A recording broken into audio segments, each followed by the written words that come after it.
A somber night on the San Mateo County coast. The Half Moon Bay community came together this evening to remember the victims of a mass shooting at 2 farms. 7 people died, another person critically injured, but survived the massacre that happened nearly a year ago. Here's NBC Bay Area's Tom Jensen.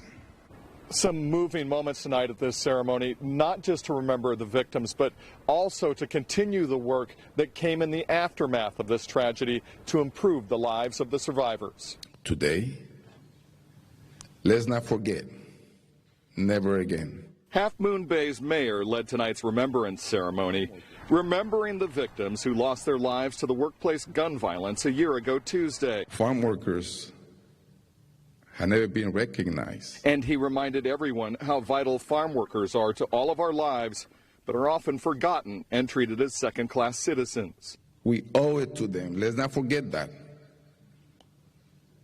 Their safety, their well-being, that includes decent housing. Speakers included retiring U.S. Congresswoman Eshoo, who said everyone needs to remember the victims and help improve living and working conditions that were exposed by the tragedy. And so in remembering them, there's also honoring them to correct, to fill the gaps, the holes that can exist in a community. 66-year-old Chun-Li Zhao was arrested shortly after the shooting as he sat in his parked car in the Half Moon Bay Sheriff's substation lot. Several days later, in a jailhouse interview with NBC Bay Area, he admitted to the murders but later pleaded not guilty in court to all charges. Following the tragedy, Eshoo delivered a moving speech, and she rekindled gun control talks in Congress.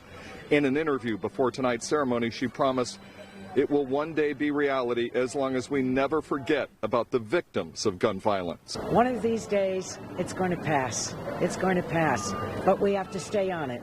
And attendees came together in a moment of silence to close the ceremony, vowing that they won't forget. A specially selected community committee continues to work on a permanent memorial for the victims and also on that work to foster improvements for the migrant worker environments. In Half Moon Bay, Tom Jensen, NBC Bay Area News.